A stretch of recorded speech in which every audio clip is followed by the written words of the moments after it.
What we are going to see today is 4 important n8n nodes: the compare datasets node, split out node, limit one node, and HTML extract content node. The flow is also pretty simple. We are going to have one flow where we try to compare the data from Notion databases, and in another one flow we are going to look at the extraction of HTML, the splitting out of the output, and limiting node. So these 4 nodes we are going to dive in.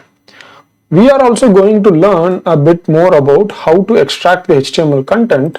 Here you can see that there are a couple of jobs that has been listed in Y Combinator.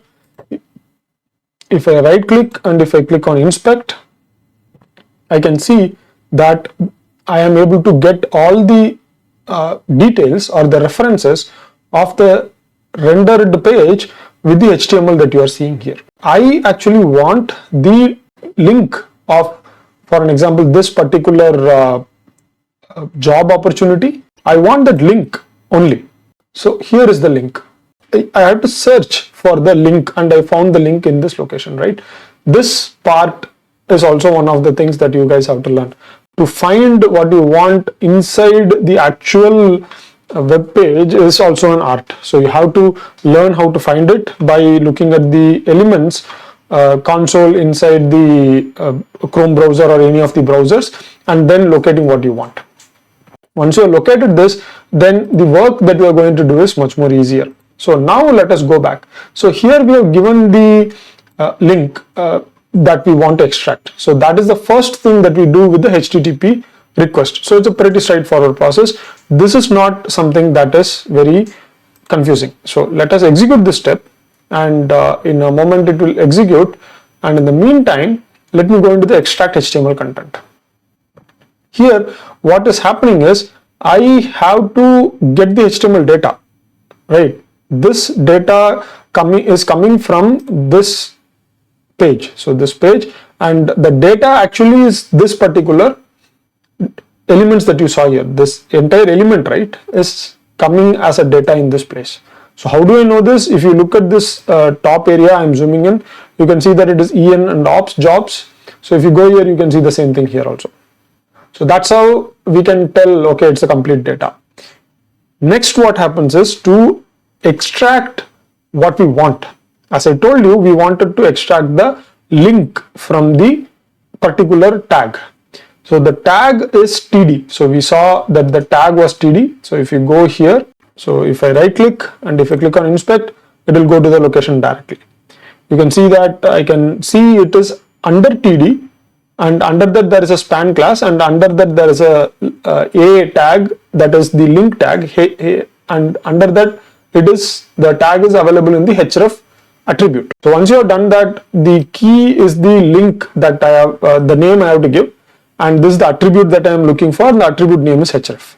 So this is how I am extracting it. So if I execute this step, you can see that it extracts all the links from the, you can see it's extracting all the links. Now you have the links with you, but it is in a single list. So if you look at this place, right, it is inside a single list. If I click this, you can see 30 items are there inside the list. We can't process it the same way. So we have to open it. So in order to click and open that into separate links, what you need to do is you have to use this split out. So in the split out, you have to just give this step, this particular field, and it will split it out into separate links and data. So you can see now it is job link like this. So each object can be separately processed. So once you can actually create this kind of a list, right, it becomes easy for next step to work. So in the next step, what we are doing is we are actually limiting. When we are going to send, when we are going to work with the huge amount of list, right, you may not want to use all the links, correct? And using all the links can sometimes create a problem also. So it is always better to limit how many items you want to work with. So I just want to work with 3 first items. So when I execute this, the first 3 items that is present here will get transferred here.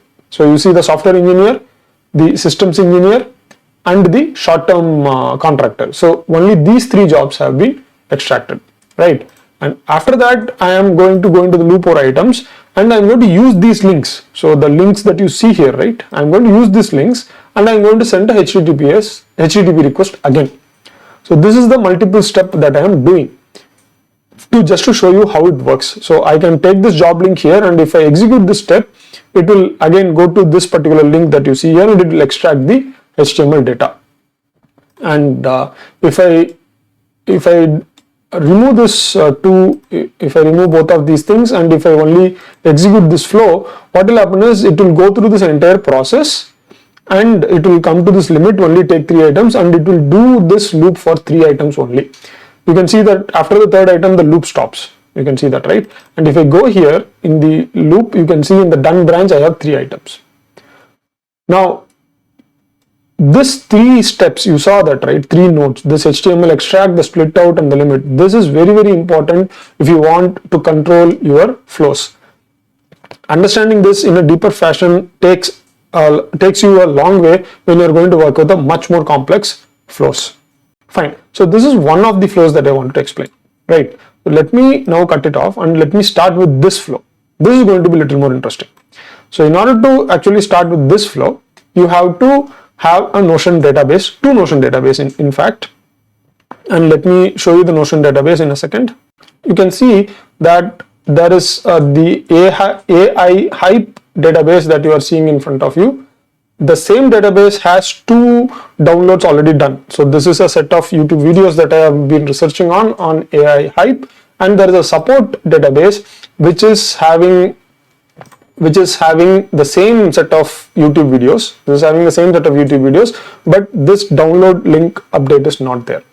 What we are going to do is we are going to take both of this information, both of these databases. I am going to take it into n8n nodes. Let me execute this step. Now I should be able to get the pages into the n8n output. So you can see that I am able to get it.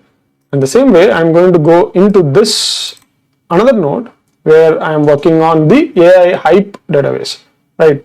I am going to, just to ensure that I am just selecting this again, and I am going to execute this step. Now it will get all the data from the AI Hype database also.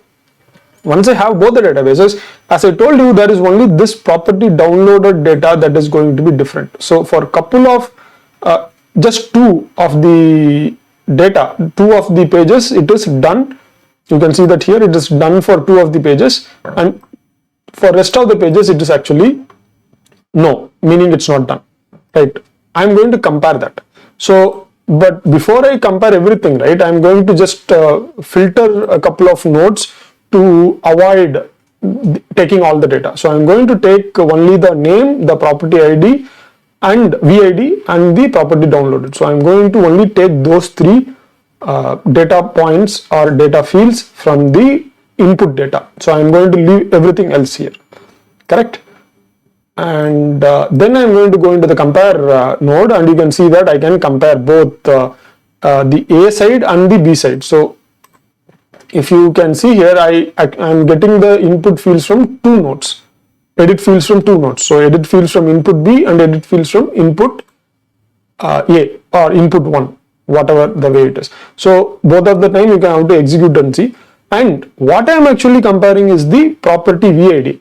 So understand one thing, we have to compare something that is going to be same in both the databases. If you look at this database, it has 2, that VID, which if you can move this side, you will see that the VID here, that is the video ID of the YouTube that I am working on. This particular VID is going to be same in both the support DB as well as in the AI Hype DB, right? I need to have such a column, and on that I need to check the fields whether they are matching. So if they are matching, then only then the rest of the other data fields like the name and the property downloaded will be checked, okay, or else n8n will not check. So keep this in mind. Now in our case, we are going to keep the input A version. So there are various outputs that you can keep from the differences, but we are going to keep only from the input A version. So let us execute this, and the moment I execute, I will get 4 outputs, right? So I will get if in A only branch, in B only branch, same branch. So there is no change. So you can see that for 8 items there is no change, right? It is same in both the branches, both input A1 and input 2, and it is different in only 2 branches, right? 2 data sets. So that's what it is showing. So understanding this part is crucial. So knowing what output you are going to get is very, very important, correct? And knowing that there can be data that is only available in B branch that will get listed here, and in only A branch that will get listed here. But in our case, we don't have any such information here because we have both of the pages same in both the databases. Now if I add an additional database, additional page, so I'm just going to add an additional page in this area. The most important point is you will see that I don't have any VID here itself, right? So let me actually give a temp ID, okay? And in fact, this is not there in the other database. In the support database, it is not there, correct? Let me go back and let me execute the step again. You can see in case of B branch, we have 1 item extra this time. This is happening because I added a extra data there. Why you need to understand these nodes is because this compare dataset nodes especially is used in enriching the customer data and lead generation improvement and lot of other sales related automation process. And also it is used in a lot of AI related workflows too. Understanding these steps in a very deep fashion will help you to understand those workflows in a easier way. I believe that this particular nodes that you see here, that the input compare datasets, the split out, the limit and HTML extract content is going to be a game changer in your case. So do try it out. The flow will be shared with you guys in the GitHub repo below. You can take this data and you can work it out. So if you have any questions or if you have any doubts, do leave a comment. I will provide you the feedback. With that said, see you guys till the next video. Have a great time.